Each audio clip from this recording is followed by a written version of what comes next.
Okay, in 30 seconds or less, give me your top strategy. Sean, we're going to start with you. Oh man, put me on the spot.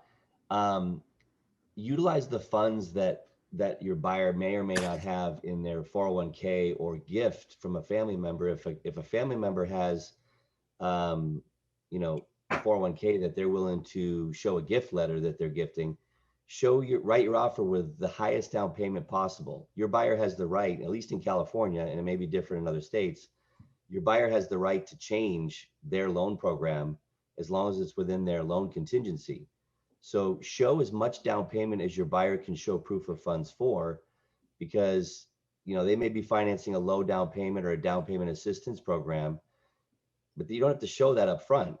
Show the gift funds. Okay, next, utilize only because we're short on time, Sean.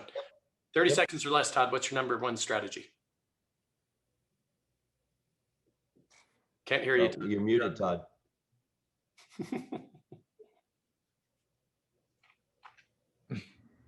Anybody know ALS? All right, I'll keep my. I'd say one for me is I went and renegotiated fees with a local moving company. So I've got two guys that show up and will move people for $75 an hour, 5-hour minimum. And basically, we're just offering to pay the seller's expense to help move them. I mean, really, the question at the end of the day is, how easy are we making it for the seller to move? Very cool. Love it. Okay, Lee, 30 seconds. Yeah. So my big thing is trying to develop a relationship with that particular listing agent. I had one last year where I reached out to the listing agent directly and was able to kind of cultivate a relationship with them, which ended up, I think, winning us the deal. Right on. So it's all, well, and that's how the magic happens, right? Okay, David.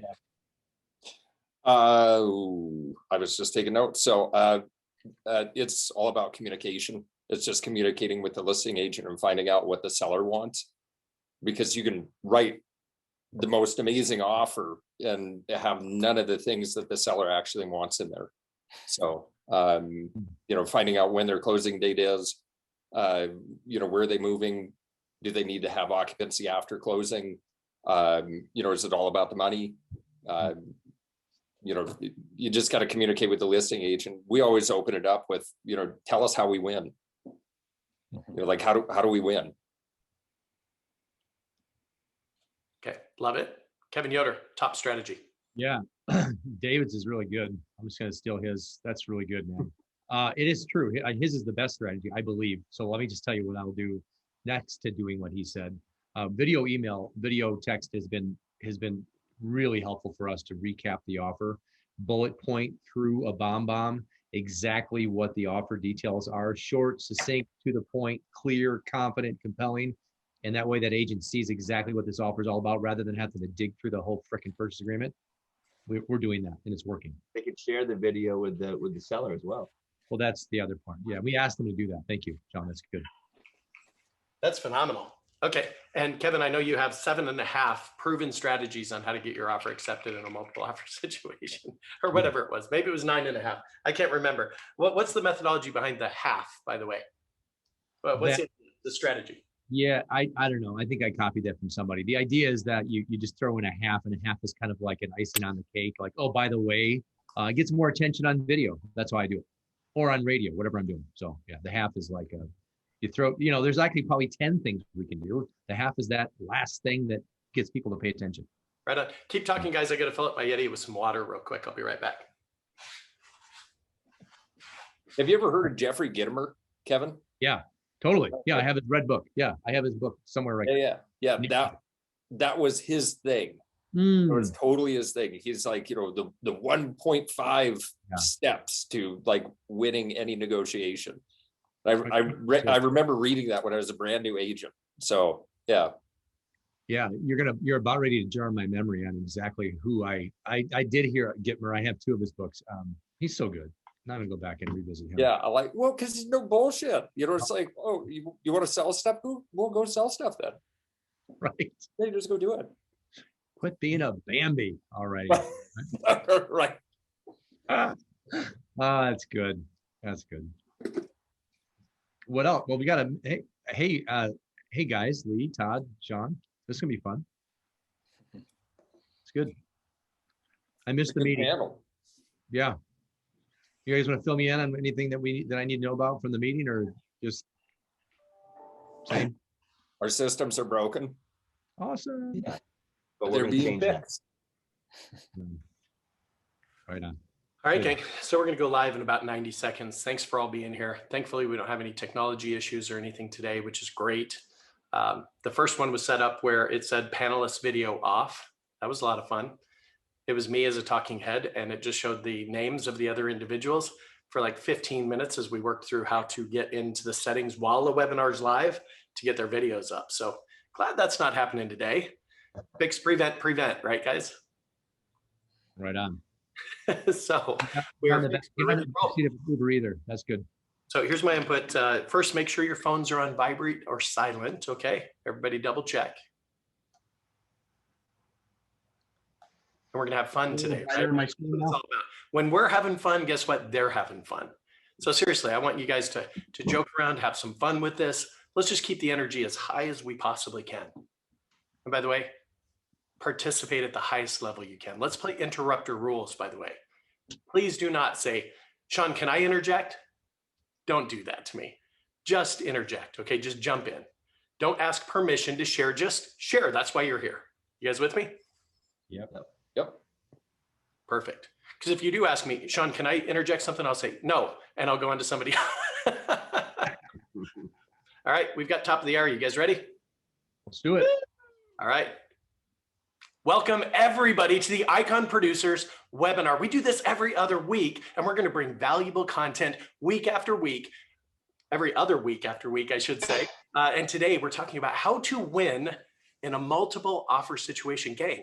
This is a critical topic, and we're going to share tactics, strategies with you that are actionable, that you can implement and deploy immediately. And I mean right now in your business to make sure that that next offer you write for one of those buyers gets accepted.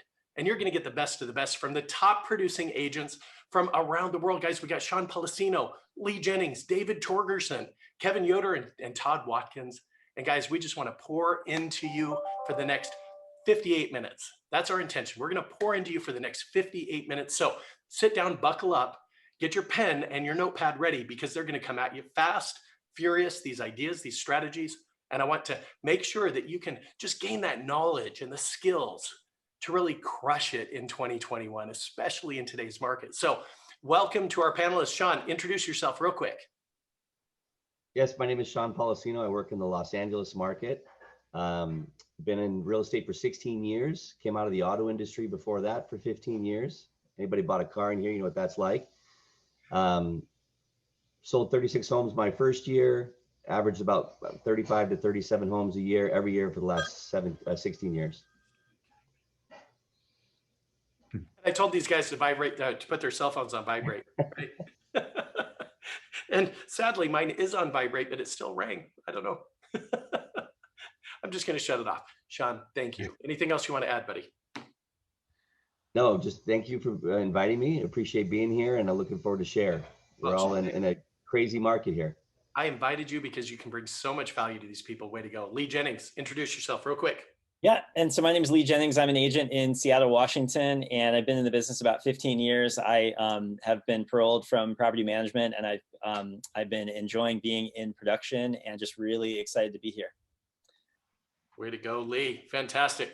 David Torgerson from Montana. Big Sky, take it away. Thank you. Yeah, David Torgerson from Helena, Montana. And I'm actually just looking in here and I see some people from Montana. So I got to give a big shout out to you guys, because of course there's like only 15 of us in the entire state. Yeah, happy to be here. Right on. Kevin Yoder. Hey everyone, Kevin Yoder. I'm a real estate professional out of Grand Rapids, Michigan, and I've been in the business for about 19 years, feels like 50, and run a team here. Just really enjoy what I do, and most importantly, helping other people is what I really, really thrive on, and I hope to do the same here today, and thanks for having me. You got it. Kevin, thank you. Last and certainly not least, Mr. Watkins.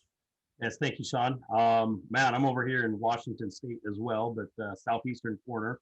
So Kennewick, Richland, Pasco, affectionately known as the Tri-Cities area.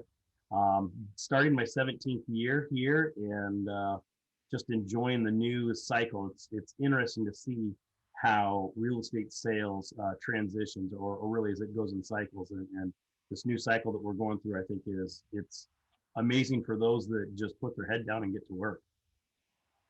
Absolutely. So everybody, do me a quick favor, get your pen ready, and I want you to write down iconproducers.com. We're going to do this every other week.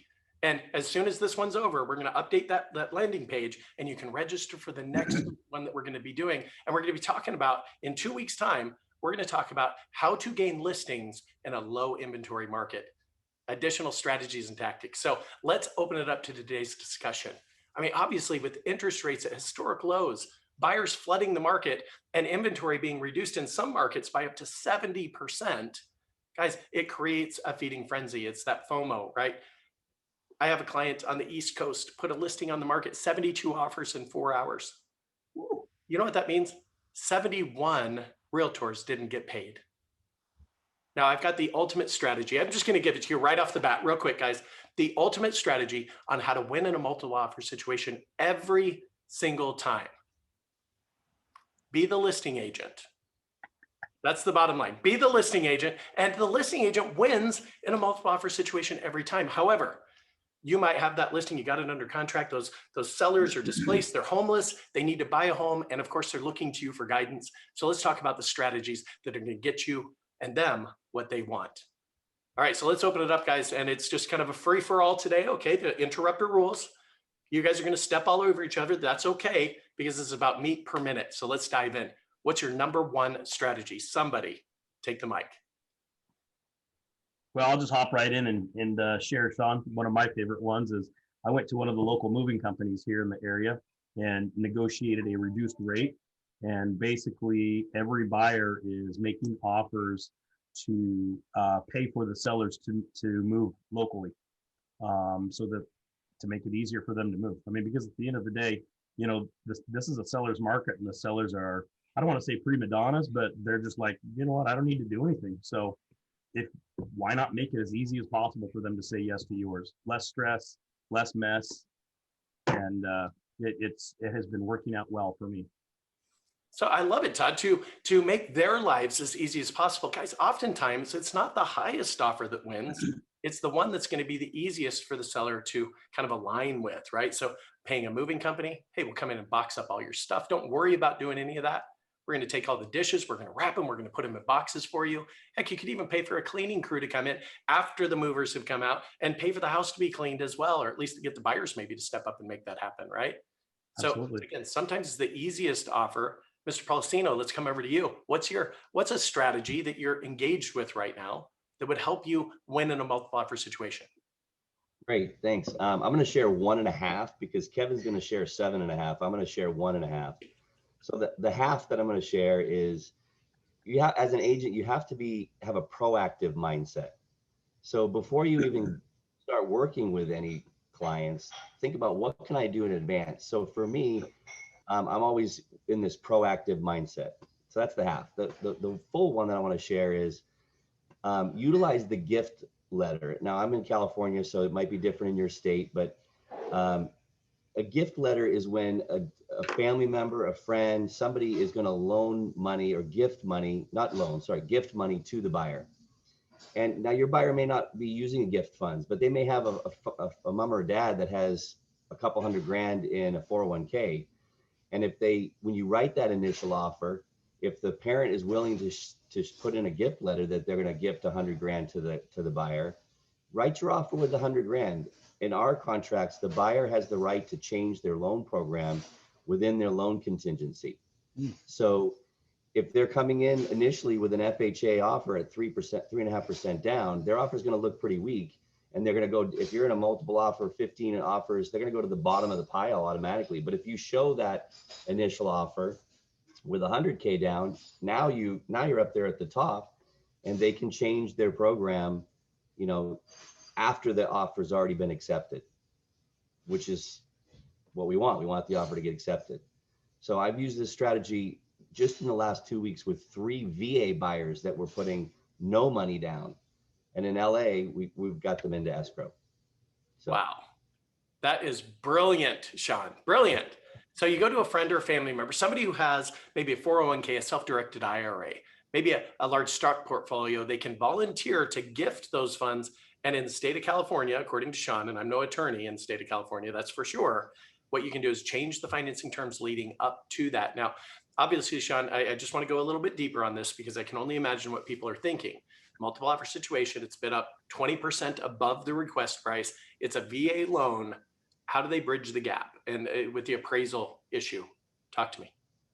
Yeah, so that's the other thing is we just had a VA buyer with that exact problem. The offer that we made had a escalation clause in it, which is another thing you can do to make your offer more competitive in this market, is to increase what that is language that says, my buyer is willing to pay $1,000 over your highest offer up to 390,000.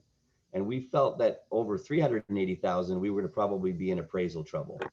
So with a VA offer, you can't release your appraisal contingency because it's the law basically that the seller has to give the buyer a appraisal contingency in a VA and FHA offer. So we put that appraisal contingency basically language that said the buyer's willing to pay $10,000 over the appraised value.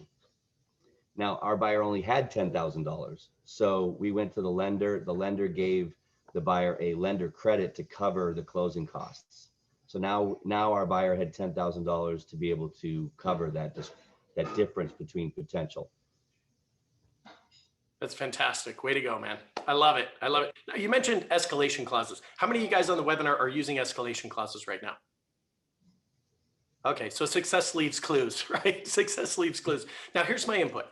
And I always did this maybe a little bit differently than what you might expect. And again, full disclosure, talk to your broker, talk to your attorney before you would take any action with the strategy. Yet, like you said, up to 390,000. I never used the up to language because I wanted my buyers to be in the driver's seat. Okay. Let's trick the seller into countering the offer. Now, hear me on this. Okay. So buyer agrees to pay $5,000 above any other bona fide offer presented to seller. Listing agent agrees to give evidence of said offer to buyer agent along with the scanned page of special provisions, whatever the language says. You'll get it from your counsel, you get it from your broker, okay? Then I would say the purchase price of this agreement is, and I do a $ and a blank. And then under that, I would put seller's initials and a couple of blanks, buyer's initials, a couple of blanks, and I would scan it, I would send it over to the listing agent or send it for electronic signatures, whatever. Then they would print it off. And let's say that the highest offer was $500,000 on a $450,000 house. Then they would counter, I would force the counter. Now hear me on this. So they'd say, okay, the highest offer is 500. They want us to fill in the blank, it's 505. Seller would initial it, they would scan it, send it back to us. Now, when the buyer gets that, they might say, Sean, the highest I was willing to go was 475, 490, right? Tops. I can't do 505. Well, then we just simply reject the counter. We rescind the offer and say, hey, go back to your $500,000 offer, do it quickly. It's a little bit too rich for my buyer's blood. Simple as that. But I forced the counter, you understand. I got my buyer's foot in the door. Then they were in the driver's seat. They got to decide whether or not they wanted to accept that price. See, because here's the challenge with putting it up to. What if somebody came in at 391, Sean? You follow me? Yeah. You could potentially lose out. Or somebody says, I'll pay $1,000 more than anything at 395. You lose. Yeah. And yet at today's interest rates, guys, it costs less than $4 per month per thousand that they're borrowing. Think about it. Let's break it down to the simplistic. It was an extra $10,000. Guess what? It cost them $40 a month. $40 a month. I mean, $4 per thousand, that's less than the cost of a Happy Meal. And if you lose this house over $4 a month, that wouldn't make you very happy, would it? Of course not. All right. Got 3 kids, not in my house. Way to go, Sean. All right, let's go to Lee Jennings. Share with us a strategy. Sean, I was going to throw in, one of the cautions I'd say with those escalation clause addendums, I'm sure for everybody here is as a listing agent, we love seeing those escalation clauses because it lets us know the buyer showing their cards on exactly how high they're willing to pay.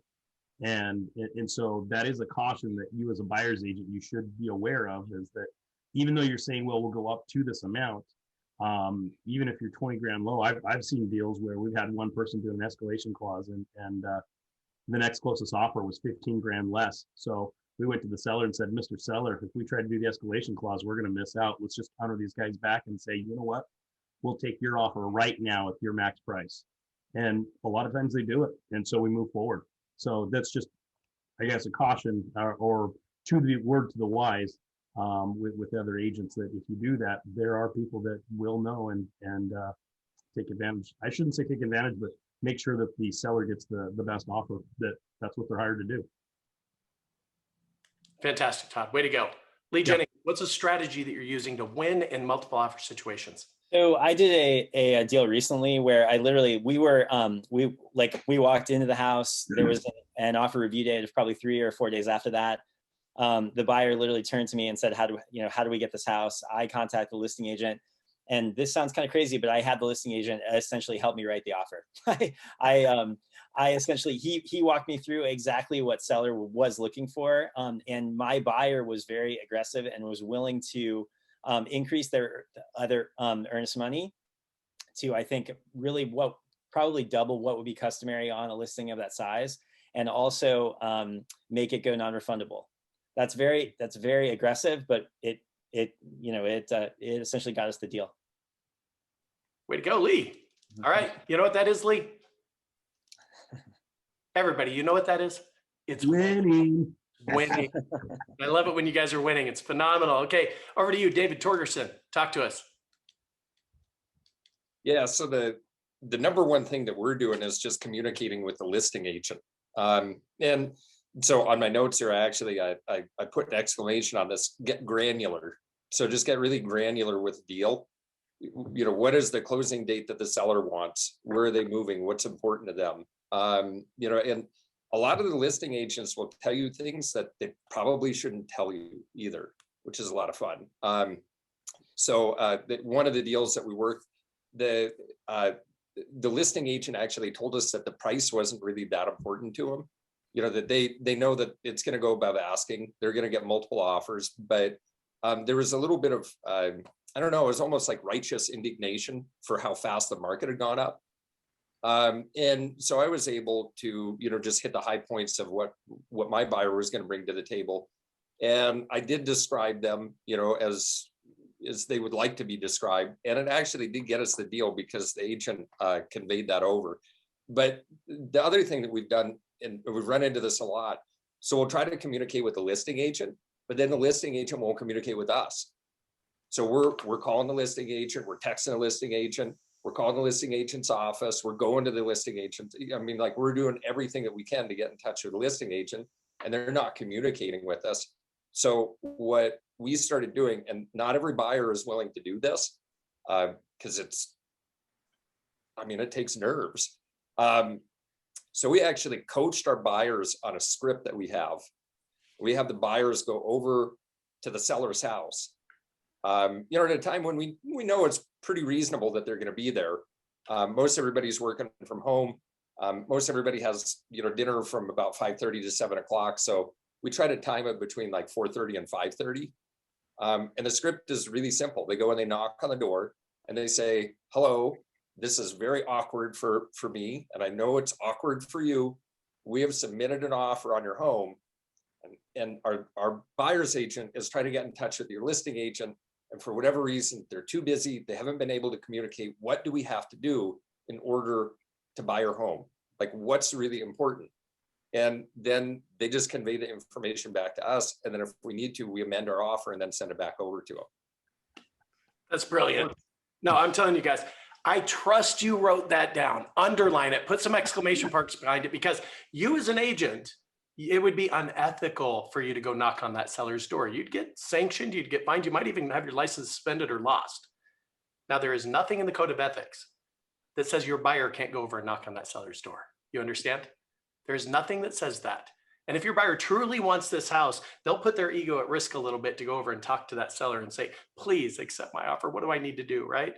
What do I need to do? Now, by the way, we just started streaming live on Facebook as well. Okay, so those of you on Facebook watching, welcome. We're talking about how to win in multiple offer situations. And of course, I shared a moment ago, the number one strategy is be the listing agent. You win every time. Yet we're talking about if you're representing the buyer, how do you make sure that your buyer's accepted, your offer's accepted? I want to share one strategy with you real quick. Contact the listing agent right away. It hits the market 9 a.m. You've shown it to your buyer by 9:30 because you're on top of it, right? Contact the listing agent immediately and say, can you contact your seller and ask them what is their golden ticket number? If we submit the offer in the next 30 minutes, that they will just sign it, accept it, they won't even consider any other offers. What is that golden ticket number? Listing agent contacts you back. Ideally, it happens right away. You write the offer, you get it done, done and done. Now, here's another strategy. I call this the seller bonus strategy. Now, tune in, guys, pay attention. Seller bonus strategy. Let's say they're asking $500,000 for the house. You contact the listing agent. You were the first one to see it. You were on top of it. And you say, what's the golden ticket number? They say 600,000 and it's yours. Here's my input. Write the offer at 550,000 under additional or special provisions. What I want you to do is state, if this offer is accepted by 12 p.m. today, the purchase price is $600,000. Now, guys, what that does, it puts time pressure on them, doesn't it? Get that offer presented, we'll get it accepted, and guess what? You get a bonus of $100,000, well, $50,000 in this case, because we wrote it at 550. Did I say those numbers right? So they're asking 500. They said 600 was the golden ticket price number. You write the offer at 550 and state, if the offer is accepted by 12 p.m. today, the purchase price is $600,000. So it's like it puts some time pressure. You guys with me on this? All right, Urgency. love it. Okay, Kevin Yoder, let's go over to you, buddy. What's your number one strategy? Yeah, okay, I was typing as fast as I could on that one, Sean. That was gold. Thanks for sharing this. And David, wow. I love that. So this is awkward for me, and I know it's awkward for you. It sounds like my first date with my wife. That's exactly what I said. So I'm going to give you 2.5. Okay, number one, and I'm going to take a page out of Sean's book here. This is the mindset piece. It's the mindset of a buyer, realizing that we have to coach them into a winning strategy and a winning mindset. The buyer's mindset, it sounds something like, this isn't your mom and dad's real estate market anymore. We realize that the target is no longer what deal can I get on the property, but rather how can I live in the home? And we do have to have our numbers at hand, our calculators out, because just like Sean said, breaking the number down, the payment is really what matters. It's affordability. $3 for every $1,000, $4 for every $1,000, $3.50. Know those numbers, multiply it out. And I like to reduce it to the ridiculous too, but I break it down to pizza. So look, it's like a large pizza a month. Are you really going to let your dream home slip away over a couple large pizzas, Mr. and Mrs. Buyer? Probably not, right? And so we all know that most buyers will not lose their dream home until that dollar amount that we just referred to, the pizzas, equal or exceed that of another tangible payment. And guess what? It has to be a big amount for that to ever get up to a car payment or anything else. And most of the time, if we have them openly admit, if they strike out a couple bad habits here and there, it will also represent that dollar amount. Okay, there's the one. Now, the other thing, the tangible is we're using video email. So like Sean said, the best strategy to win in a multiple offer situation, be the listing agent. Just is. And so what you also get from doing that is you get the insights on what it takes to win an offer, because you're on the receiving end of that. You take out a spreadsheet and you document all those offers and you see what it took to win. Now you can take that data and provide it to your buyer. The winning offer on a listing that I had a couple weeks back, he did this so well that I copied it and I shared it with several agents on my team and others, is he documented the offer details in a video email. He used BombBomb. He held his phone up to my screen, and on there he had a still image, and it read offer time right across the front of it, right in the video, just like that, offer time. I'm like, that's really good. Then he bullet pointed the offer through video. Kevin, here's my buyer's offer. Price is this. Earnest money deposit is this. They're pre-approved with insert the lender name. Of course, I knew the lender, closing date, EMD, everything just perfect there. I didn't have to dig through the purchase agreement to find those details. It was done expertly, and I loved it. So we have adopted that. And one of my agents just told me that she got an offer. Actually, 2 agents this week that I shared that with had accepted offers using that exact thing. Okay, here's the 0.5. Going back to the earnest money deposit. Well, hold on. Don't go there yet. Hold on. I want to talk about BombBomb just for a second. Yeah. There's a watch timer on BombBomb. You understand? So let's just say that this video that you're going to send to the listing agent summarizes your offer, and the first thing you're going to mention is the price. Okay. Now, hear me on this. BombBomb has the watch timer, meaning as soon as they open it up, you're notified via text and email. As soon as they finish the video, you're notified via text and email. And it states, okay, your video is 3 minutes and 50 seconds long. They only watched the first 12 seconds. Does that give you an indication whether or not your offer price was good enough? Think about it. The first thing you mention is the price, right? Hey, Mr. and Mrs. Listing Agent, this is Sean Kokoska. I'm with eXp Realty. And guys, I am so excited to submit this offer to you. I want to just quickly bullet point it for you. The purchase price is $550,000. Look at the timer. Okay, where are you at on the time? If they only watched that much of it, you know that your price isn't high enough. Just give you some indication. Talk to me. True. That's true. Ninja. That's ninja. I love that. All right, keep going. 0.5. 0.5 earnest money deposit. I see, we call them EMDs here in Michigan. I don't know what y'all call them, but good faith earnest money deposit. We see silly amounts. And where did that come from? $1,500, $500. Look, it's go big or go home. If that buyer has a down payment, i.e. 10%, 20%, it's sitting in their bank account. All we're simply doing is suggesting slide it over from your bank account, earning close to zero interest, to the title company's escrow account, waiting for that closing to happen. And then you can show that seller that you mean business. So imagine that seller receiving an EMD, earnest money deposit check, or a photocopy of that for, I don't know, $40,000, $50,000 or more. And so if that, make it match the down payment amount. They're not going to look. Now you got to be on your toes here. Don't miss your window of opportunity for due diligence, right? Because if you, that's a big thing there. You got to make sure you're on top of that. But so long as you're on top of it, then your buyer is at zero risk of losing the earnest money deposit. I have found that 9 times out of 10, the amount of the earnest money deposit is driven mostly off the agent's mindset around that topic beyond anything else. Their influence on that buyer is massive. If they're thinking small, they're going to transfer that small thinking to their buyer. So stop that, get your paradigms out of the way and go for a big EMD. That's so true. And go ahead. I just add in California, in Los Angeles or in California in general, only 3% of that, if you put 100K down and that's what they're going to put down anyways, only 3% of that is at risk. It says that right in the earnest money section. So it's another Jedi mind trick. Good point. Excellent points. Both of you guys. I mean, I'd write offers on $2 million properties and we'd put $1 million earnest money check up. Think about this. If you got a cash buyer and you're afraid you might lose out to another cash buyer, why not just give the whole amount of the purchase price as earnest money? Think about this. What does that say to the seller, by the way? What does it say to the listing agent? And you got 15 offers. The highest other earnest money check is 10 grand. And here you are at 20, 40, 70, $200,000 earnest money. It says you're serious. It says the buyer's serious, that they intend to close on this property. Seriously. Guys, great idea. Great strategy, Kevin. I personally use that with great success, by the way. Great success. Way to go. Now, another thought that I got that from I don't want to interrupt. I got that from an investor that was sharing his strategy on Bigger Pockets a couple of years back on how he was just blowing everybody out of the water and no other investor was doing this. He's like, you're silly. It's the easiest way to do it. You already have the money anyway. Okay, there it is. Yeah. I love it. Okay. So how many of you guys are frustrated when a listing agent just kind of gets your offer, kind of ignores the offer, and even though you put an acceptance deadline by 7 p.m. tonight, they just let that acceptance deadline come and go? Anybody frustrated about that? Yeah, I was frustrated even in markets not like today, when it was more of a buyer's market and the listing agent was just nonchalantly kind of approaching this business. They let the acceptance deadline come and go.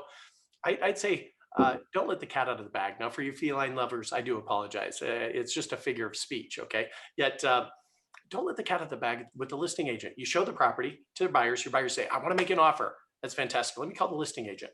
Call the listing agent and say, hey, I'm working with a great couple. They're considering making an offer on your listing over here at 123 Main Street. However, they're also considering another property just right around the corner from your listing. Let me ask, if I can get them to sway your direction and make the offer on your listing, tell me, how quickly can you present the offer? get their verbal commitment right up front, because the listing agent, guys, they still want something from you at this point, right? They want that offer. They don't want you to write on the other listing. They want you to write on theirs. So they'll go and say, oh, I could get it done by 3 p.m. today. All right, so if I do get them to swing your direction and I put an acceptance deadline by say 3:30, is that okay? I mean, do we have a deal? Now, most people want to stay true to their word. You nailed them down. They're going to present it by 3:30. So 3:30 comes and goes, then you can actually, you've now got the foundation to be pissed off at them. You understand? You told me you were going to present it by 3:30. Right? Rather than just nonchalantly writing it in, praying and hoping that this listing agent is going to do what you're asking them to do. Guys, it doesn't work that way. Don't let the cat out of the bag. All right. Other ideas, other strategies. Talk to me. How do you win multiple offer situations?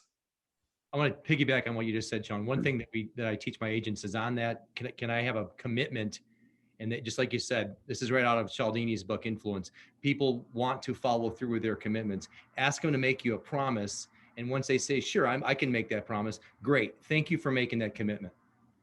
And just let it sit for a minute, right? Just let it simmer for a moment. Thank you for making that commitment. People do want to follow through with their commitments. Whether they actually do or not is a completely other thing, but they really want to validate that. So yeah. All right. I love it. It elevates the tone of the professionalism as well. I mean, it really sets the stage. I think it's fantastic. So I'm surprised, one of the other number one ways I should say that you can avoid multiple offers is just buy new construction.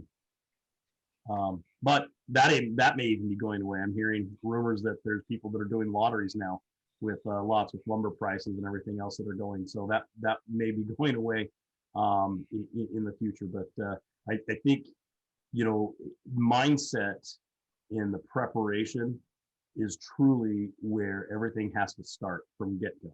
You need to have a buyer consultation with the buyers. Don't be running and meeting them at the first home. Be a Pop-Tart agent where you just pop because they're ready to go look at a house, right? Get them, meet you at your office. Go meet them at Starbucks. Do a buyer's needs analysis. Get them to sign an exclusive buyer representation agreement with you and set the stage. Say, look, this is where we're getting into a dogfight, and this is going to be a dog-eat-dog world, and it's going to be tough. And I would say share. And I basically have got, sheets of strategies of what we've been talking about here. I share these with the buyers up front and say, look, this is a list of different strategies that we may have to implement in order to make an offer. So I want you guys to go over this list and let me know which items you're prepared to do without even when we do find the right home for you.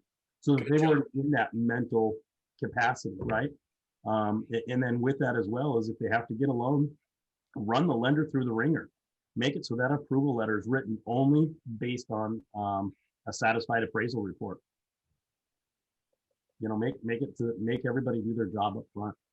Great input, Todd. Guys, if you're just that agent who says how high when they say jump, stop it. Okay, seriously, just stop doing that. We've got to up the professionalism of this game and have that initial counseling session with the buyer prior to running out and showing them houses. Okay, seriously, do yourself a favor, do them a favor.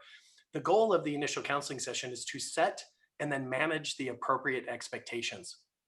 Seriously, stop writing 5, 6, 7 offers for each of the buyers you get under contract. How most agents do it is they'll run out, they'll show them a house. And of course, you narrow it down to the one after showing 7, 8, 10 properties, narrow it down to the one that they want to buy. And what do most buyers want to do? Of course, they want to come in below the request price. It's not going to work in today's world. You've got to set and then manage the appropriate expectations, right? What is the average list price to sales price ratio in your market area? I'm guessing it's above 100%, right? You got to set those expectations. I've got a team that I coach out in California, a large team. In fact, they were the #1 team at Keller Williams for 7 years in a row before they made the decision to come over to EXP. And they're going 20 to 25% above the list price, guys. And if you're working with a standard buyer out there, they don't know this. They buy a home on average once every 7 to 8 years, okay? And yet they're going to tell you how to do your job. No, you got to set the rules of the game, man. You got to set the appropriate expectations, then manage those expectations throughout the process. Now, another thought that I had, and this is something that I did repeatedly when I sold in Denver, Colorado, me and my team over 4,000 homes over there. Okay, guys. So here's what we did in multiple offer situations. We requested the listing agent that we be present during the presentation of all offers, whether it was on a conference call a Zoom meeting or face-to-face if the listing agent was going to actually go over to the seller's home, which was kind of the standard practice back in those days in Denver, Colorado. I requested that I could be physically present during the presentation of all offers. Again, totally unorthodox. In most markets, that's not how it's done, yet it never hurts to ask. Then I would invite the buyers to come along with me. And if it was at the seller's home, I would just ask them, meet me at the address. I want you to park your car. I want you to wait. I'm going to go in. I'm going to negotiate on your behalf. And I'm going to make sure that we win this house for you. Okay. So we'd all go in. They'd present all the offers, including mine. After the presentation of all offers, I would turn to the listing agent. I would say it out loud in front of the seller. I would say, so if my buyers are willing to step up to this amount, exclude this, and change the closing date to this and shorten the inspection, sounds like we have a deal. Isn't that right? Then I'd It look sounds at like you're the being, seller, it sounds like you're I'd being look back at the proactive. listing agent, and I would let them just talk. And the seller would say, well, that sounds good to me. Listing agent says, that sounds good to me. Well, let's go ahead and write the counter proposal. In fact, my buyers are so motivated to get your home. They're so committed to closing on this property. They're parked out in front of your house right now. Let's get the counter proposal together right now. I'll walk it out to them. We'll sign it. We'll be under contract in the next 20 minutes. Guys, there is nothing that says you can't do that. I was just going to say, it sounds like you're being really proactive. You mean you meet with the client before you show them homes? Yeah. And if that client doesn't say they're willing to compete in this market, you don't work with them, maybe, right? You make the choice. Yeah, I mean, do the math with them, right? Do the math. Average list price, well, first average price, let's call it 500,000. Average list price to sales price ratio is 120%, which means that the sellers are getting a heck of a lot more than what they're asking for. In fact, I share this information with you right now, Mr. or Mrs. Buyer, because frankly, I would rather turn you down now than disappoint you later. If you think you could come in and offer 1,000 or 2,000 or even 10,000 less than the request price, actually expect to get the home under contract. So I have a very direct question for you right now, Mr. or Mrs. Buyer. If I found you that home at 500,000 and you had to go up to 600,000 in order to buy it, is that going to be okay with you? Say yes.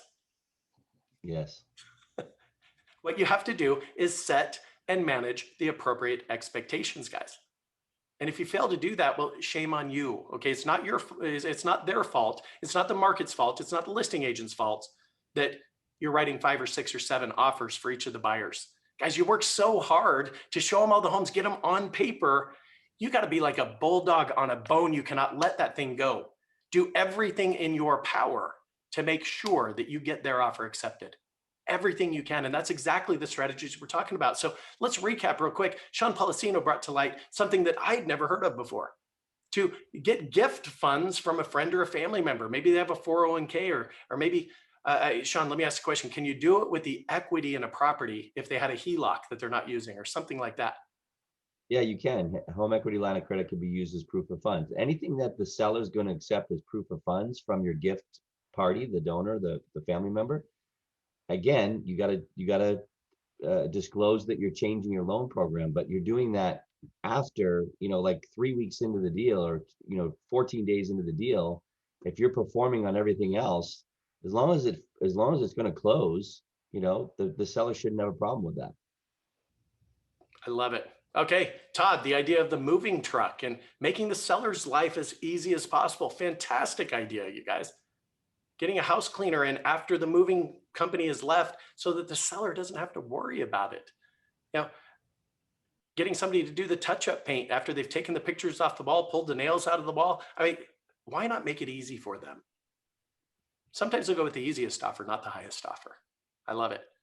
So other ideas, increase the earnest money.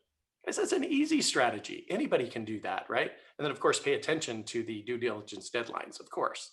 Mhm. Fantastic. Don't let the cat out of the bag, by the way. Great strategy to get the listing agent to commit. When am I going to present this offer? So many great ideas flying fast at you guys. I just wanted to recap real quick. What did I miss, by the way? Because there's been like 30 ideas that have come out of this group thus far. Another one is just that you have to have a lender who's willing to go to battle with you, and you have to, and it's so essential that your lender contact the listing agent directly. That's a winning strategy, I think. I mean, it's kind of an older one, but it's something where it's showing that sincerity. I use a local lender here in town, and it creates a personal relationship as well. like you said, battle, Lee. So imagine like, the OK Corral, and you got, two cowboys lined up face to face, and they both have weapon belts. Well, like this is the way this is the way I look at it. I might be crazy, but we have weapon belts, and we have all these weapons we can use to get an offer accepted. And so each one of these considered as one of our weapons, one of our tools in our tool belt. And one of them is the lender. That is one of your tools, one of your weapons. And so another factor is timing. So timing is essential to a seller. We have money, we have earnest money, we have making it easier. And one of those ways we can do that is through timing. And so what we can do is create and offer a closing window. So let it be wide open, give them a 2 or 3 week time frame within which we can actually close. And then on the tail end, for the seller to move out, offer them 60 days. We do a lot of like post-closing occupancy in Michigan. I know other parts of the country that's not normal. Here it's normal to give them 15, 20, 30 days anyway. We're bumping that out and saying, hey, we can let you stay in that home for up to 60 days, 100 days after your offer is accepted. So the tools in the tool belt, and look, if you're not doing everything, if you're not using all of the tools, and sometimes it's a matter of not being aware of the tools. Hey, now you know though, right? And with this information, it becomes a massive responsibility. So now use all of your tools that are available to you. So hopefully this is allowing you to put a few more in your tool belt today. Okay, a couple of other things real quick, guys. We want you to join our community. Okay, we want to add value to you, training, coaching, free of charge. Okay, we just want you to join this community. We want you to be able to send and receive referrals from the people inside the Icon Producers community. So 2 things real quick. Number 1, I want you to go to Facebook. I want you to join our group, Icon Producers. Do it right now. Icon Producers. Just look it up. There's so much valuable content that we're posting there day after day, week after week. And we're going to keep doing that so that we can help improve your knowledge, your skills, mindset, and habits. Okay. Second thing I want you to do, I want you to see if you qualify for actually free coaching with me directly or with our partners, Tim and Julie Harris, by simply going to meetwithicons.com, meetwithicons.com. You're going to see an opportunity to engage in 4 different group sessions.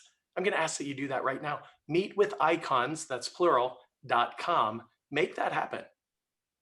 And you may be able to qualify to coach with me directly for free. Okay, so we'll see how that works out. Yet we want you to join our team. We want you to join our community. There's no doubt about that, of like-minded people who choose to crush it with their real estate careers. And we're going to show you exactly how to do that. All right, so some other strategies. Let's talk about negotiating with the listing agent. What are you guys doing to establish that rapport with the listing agent? Because the bottom line is that's where the deal comes together, right? It's the relationship. Their willingness to say, looks like this offer is going to beat you out by X number of dollars. Guys, I've had listing agents that I was in relationship with, that we had a mutual respect for each other, that would just call me up and I'd say, okay, where do we need to be? They'd say, if you bring your offer up to this number, it's yours. Guys, I mean, it's the relationship, it's the rapport, it's your ability and your reputation that's going to help pull you through some of these multiple offer situations and win every time. So what's your number 1 strategy? Todd, talk to me. How do you create friends with that listing agent? Sure. Well, I mean, fortunately for me, I've been in for 17 years, so I've got quite a few, but there's a lot of new agents that don't know. So I'm always trying to be helpful, giving advice or supporting them however I can. But I'm kind of smiling because I actually had an idea where, because one of the listing things that I've done in the past is I would offer like a free mobile detailed gift certificate when somebody buys my listings as the listing agent. And as you were talking, Sean, it hit me in the back of the head with a 2x4. So why am I not doing that as the buyer's agent? Did it for the listing agent to create that rapport, right? What realtor doesn't want a free, clean car and have them come right to them hassle free? So I'm writing that down right now. I just thought of that. Just boom. Powerful idea. What are some other things you guys can do to create that relationship with the listing agent? Well, I think, excuse me, I think that the first thing is you just treat it like any other type of relationship that we create in real estate sales, and you just set the expectation. So when we communicate with the listing agent, we tell them what our goal is. Like my goal in presenting this offer to you is that I become like your most favorite agent of all time. Like your very most favorite. Like, what can we do that would make you think, whenever you hear the name David Torgerson, you're like, oh my goodness, I love that guy. Like, what do you like to do? Do you golf? Do you like gift cards? Do you like this? What can we do? And we found that when you open it up, well, I'll backtrack real quick. The words that we use are really, really, really important. So when you let them know my goal with this is to blank, then you're letting them know exactly what it is that you're doing. So you're not doing the same thing that every other agent is doing and just like throwing stuff at them. Like, how about this? How about that? How about that? Because they might not like it. And it does come across as disingenuous. But when you ask the questions to people like, what do you want? You can go into rapport building quickly. No doubt. You just have to make sure that you give them what they want. Another shot, Sean, we're going to come back to you. Another thought is, how do you humanize the buyer to the listing agent and potentially the seller? I mean, we've talked about the love letters and that sort of thing. By the way, I know that's been outlawed in the state of California, that you're going to write this sappy love letter because of fair housing laws and things like that. Yet, by the way, if you're in a state where you can do love letters, I'd say do it all the time. Get the buyer to write the seller a letter telling their story, okay? Because you want to humanize that buyer. It's no longer just a contract and an earnest money check. It's now a real person, a real family behind that. Now, if you're reticent about this, and because you're afraid that the listing agent is not going to present the letter to the seller, they're just going to bury it in the trash can, file it in the trash can. Tell your buyers to compliment the listing agent in the first paragraph of the letter. Think about it. Yeah, Mr. and Mrs. Seller, the first thing I want to say is I'm really impressed by your real estate agent. They did such a great job with the marketing. The brochures looked great. We found it online that easy. They did a phenomenal job. And our buyer's agent is telling us that he's wonderful to negotiate with as well. The first paragraph, compliment the listing agent. See, then the listing agent's going to take that letter and he's going to run to the seller with it. You follow me? They're not going to file it in the trash can because they want to stroke their own ego, pat themselves on the back all the way to present it. Okay, good stuff. That's okay, good. Sean, back to you. Go ahead. Oh, sorry, go ahead. Go ahead, Kevin. I was just, synapses are firing left and right here. So when you said that, I thought, well, that's interesting. If a picture is worth 1,000 words, what's a video worth? So if you could do the same thing with using the video strategy, but bring your buyers into the video with you, compliment the listing agent and ask them to share that with the seller. I was just going to say, could we not just share that video through, I don't know, Facebook Messenger, maybe hit the seller right with a message? Potentially. I love that. I'm doing that. Thanks for the tip. Yeah, way to go, Kevin. And I love these little mastermind sessions. That's kind of what it feels like. Not so much like a webinar, it feels like a mastermind session to me. Now, other things that you can do beyond humanizing the buyer, I think in order to make sure that your buyer's prepared to step up as high as possible, what you want to do is create an emotional attachment between the buyer and the home. An emotional attachment. So how do you do that? I think getting them to write that love letter to the seller creates that automatically. I remember a time when I had some clients in the conference room. I stepped out to write the offer. I asked them to write the letter to the seller. I come in and she is literally sobbing. Tears. She's got Kleenex and she's sobbing. She wanted the house so desperately, and it was multiple offer situation.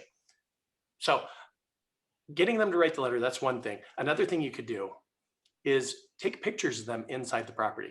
Kids picking out their bedrooms. Do little videos of the kids having fun in the backyard or doing whatever that they're doing. By the way, as you step out, you're going to write this offer. Ask them to stand on the front porch. You want to commemorate the moment. Take a picture of them standing on the front porch. Now, you're going to keep that to yourself because of fair housing. You can't necessarily send that off to the seller or the listing agent.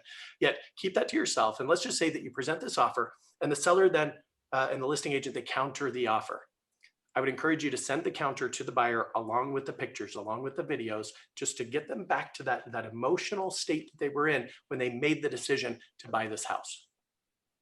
It creates that emotional attachment. One of the things that we would do also at TKG, that's the Kokoska Group in Arvada, Colorado, the moment that a buyer went under contract on a property, we had it set up through our title company. They would print off like 5 pages, 8.5 by 11, of the return address labels with a thumbnail picture of the property, the buyer's, the Kokoska family, what the address of the buyer's home that they're buying, and we would immediately get our courier to deliver that over to those buyers so that they had their return address labels. Now think about that. What is that doing? Doesn't that get them psychologically to move into this property? Can't they now see themselves living there? I remember there's a couple, they were going FHA. There's some problems with the property. They had to shift over to 5% down conventional.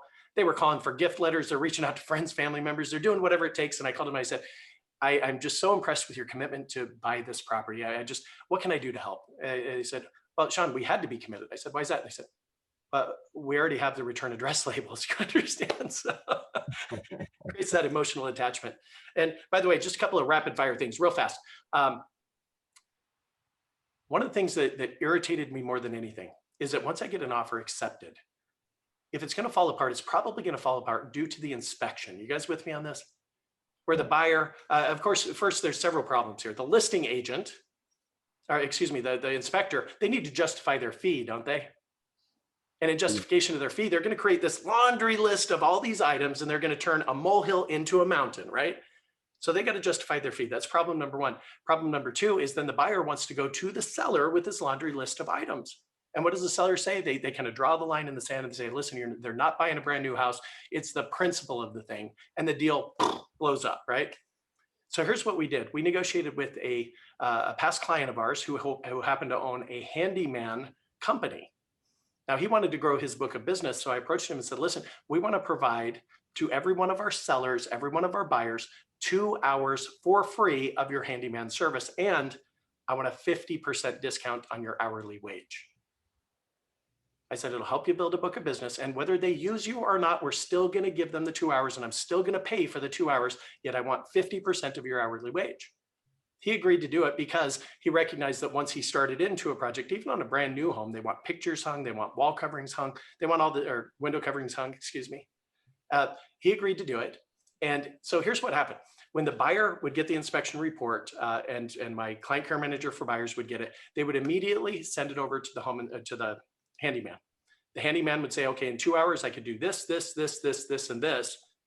So rather than sending this laundry list of honeydew projects over to the seller to have them repair it, we paid the handyman to make that happen. So rather than going to them with 25 things, we went to them with, say, 3. Guys, it greased the skids. It brought us to a successful negotiation of the inspection. By the way, we list the property. They'd call the handyman over. They would repair this. They would repair that. The property showed better. So bottom line is it's very inexpensive, and it's an easy way to make sure that the deals that you're writing, getting under contract and escrow or pending, that they stay together through that home inspection process. All right. So other thoughts, guys? We're nearing the end of our time together, right? So what are your thoughts? Just echo on something that you said before, Sean. But one thing that I've done when talking to listing agents is I've really tried to let the listing agent know that the buyers kind of understand the seller's story with the property, because if the property is really, really well loved, oftentimes, the seller has an emotional attachment to it. And if you can communicate that the buyer understands all that history, that can be really impactful. No doubt, Lee. I 100% agree. Kevin, go ahead. Yeah, that's good. I was on that, make it easy for the seller or the handyman. I don't know if you guys have it in your state, but we have an inspection company locally here in Grand Rapids that sent out an email. They're doing inspections at a discounted rate. It's kind of a pre-inspection. They will inspect the home with the buyer. And so if you have a buyer that has a home that hits an area that they absolutely love and the location's prime and that checks all the boxes, if you don't have that, have your inspector put that together. It's not too hard. Have them walk through the home during the showing, block off an hour or as much time as you can, and then have that home inspected during that time. So then it leads me to the next strategy, which is do an as-is sale. It's just a pass-fail. Just write as-is and big, just take your Sharpie big red marker. This is an as-is sale right across that. And it doesn't mean that the buyer can't back out as a result of due diligence. It simply means they're not going to ask the seller for anything. As is. And that's a very clear, compelling message to get that offer across the finish line without any hassle. Sellers want what? They want finality. That's what they want. That's why the guaranteed sale works. I want to be done. I don't want any hassle. Don't bug me after I've negotiated with you. So as is, no inspections, done deal. Love it. Kevin, awesome. Awesome. Okay. We got 3 minutes, guys. What else? What other words of wisdom? David, take it away. Well, yeah. So what we wind up with in this market, like my team, is that we've got like this huge pile of buyers. And then of course, the inventory is really low. So instead of, just looking at the MLS all the time, and having to call the buyers up and say, whoa, yeah, I'm sorry, there isn't anything on the market, we'll call you tomorrow. Take those buyers and leverage them and turn them into listings. Because I've not met a single seller that gets excited about the idea of putting their house on the market. Every seller wants to sell, but none of them want to market. None of them, because they have to stage, they have to get the photos, they have to, basically move out of the house for like the first 3 days that it's on the market. They can't live there. They're moving the dogs around, they're moving the kids around, they're moving all this stuff around. Like, they don't want to do that. So if you can go to a seller and say, hey, we've got somebody that will offer you what it is that you want for the property, plus probably even a little bit more on top, because they don't have to like deal with, competing offers. Would you be interested in that? And we pull a ton of two sides off of that, just a ton. So it leaves this vacuum in the market for innovative people to do innovative things. It really That's does. good. So advertising the needs of your buyers will help you get those seller leads, guys. Buyers call on houses, sellers call on buyers. Remember that. Now, most agents, they work a half cycle kind of a sales process. They work hard, they get a listing, okay? They advertise the listing, that brings them buyers. So then they get the listing under contract, they work with the buyers, get the buyers under contract, and then they have to start the cycle again. They go back up top to get more listings. Guys, get a listing, advertise the listing, get buyers. Get the buyers, advertise the needs of the buyers. That brings you down here to get another listing, you understand. Advertise the listing, brings you more buyers, advertise the buyers, brings you in, it creates this full cycle sales process rather than this jerking back and forth, right? What you want to do is you want to create this full circle, this whole cycle sales process. The only way to do that, advertise the needs of your buyers. You can do it on social channels, direct mail, email campaigns, ringless voicemail drops into communities, neighborhoods, right? Where you can get access to the data through slide broadcast, or with EXP, KV Core, which is for free, included in the technology fee, right? You can do ringless voicemail drops where it costs you about 3.5 cents per voicemail. Think about it. You could communicate your voice on the recording device, the mobile device, or whatever number you've got of that individual for 3.5 cents. You could do 1,000 people for 35 bucks. Telling them, I've got this great family that I'm representing. They're looking to buy a home in the Woodland Valley market. And I've shown them everything. Inventory is really low. I need your help. If you're at all considering selling your house in the next 6 months, please reach out to me directly. I can make this smooth, easy for you and these clients that I'm really desperately trying to help. Here's my phone number. Give me a call. And you can do 1,000 people for $35 through slide broadcast or KV Core. Guys, it's a powerful strategy. Love it. Okay, guys, we're at the end of our time. Any other last thoughts, parting thoughts, words of wisdom? What Just you were to saying, piggyback John? on Go ahead. I was going to say, just piggyback on the end of that with what David said is truly what he's doing is just creating listing opportunities with off-market properties, right? Off MLS. I mean, so you could use the same strategy with expired listings and for sell by owners as well. There is no competition if they're not on the market. So you're not competing. To a real quick point, I want to say, if you have a buyer that you would have under contract by midnight tonight, if you had the right home to show them, you've already saved their criteria in MLS, go back into MLS, change the search criteria from active searches to canceled, expired, and withdrawn. Open up the filter, go 3 years back. It's going to pull back all these properties that expired 2 years ago, 3 years ago, that meet the needs of the buyer that you had, and sadly it expired. And here's the script. Hello, Mr. and Mrs. Seller. This is Sean Kokoska with eXp Realty. Thank you so much for taking my call. See, the reason that I'm reaching out is because you were trying to sell your home 18 months ago. I see that it expired. I wanted to call to congratulate you. See, if you'd sold your home 18 months ago, do you realize how much equity you would have left on the table? In fact, do you know what that home would fetch in today's market? By the way, if you were to sell that property, what might you do with the extra money? Why is that important to you? And in a perfect world, in an ideal world, when would that be? I've got fantastic news. I've got a buyer that is actually looking for a home that meets the features and benefits of the house that you were trying to sell. I wonder, can we make a deal happen here? Guys, it's a really simple strategy, but you're calling to congratulate them that their house didn't sell. You're taking those negative feelings, turning it into positive. They'll be open to have a conversation with you. All right, gang, anything else? Hey, Sean, just on that vein of calling expireds, if you go through the pending and under contract, you'll find listings that are that you missed out on, maybe on a multiple offer, or you didn't get a chance to even make an offer, call the agents. Find it. Hey, are you having problems with your escrow?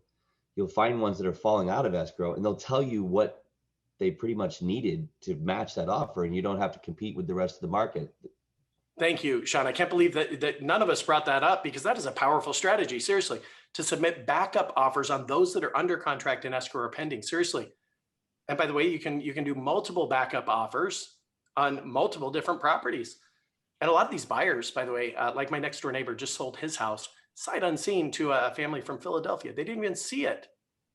Okay. And by the way, after it went under contract, they flew in, did the home inspection. And oftentimes, two-dimensionally, it looks like one thing, three-dimensionally, it looks like something else. They might just say, not exactly what we expected, and they want to back out during the inspection period. So powerful strategy. Sean, thank you. That was the cherry on the top of what we just built. Okay, so great job, everybody. And my hat is off to each and every one of you. Our Icon Producer team, guys, we're going to bring this to you every other week. Again, iconproducers.com. Register for the next one that comes up. Register even if you can't make it. We'll send you the replay link.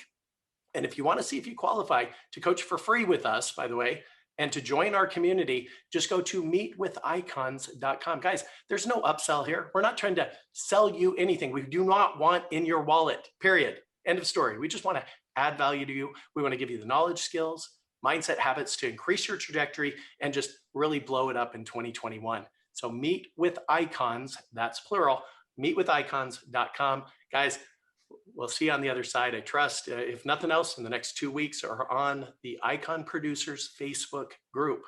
Okay, be sure to join that. Thank you, everybody. Take care. Bye. Bye. Thanks, everyone. Have fun. See ya.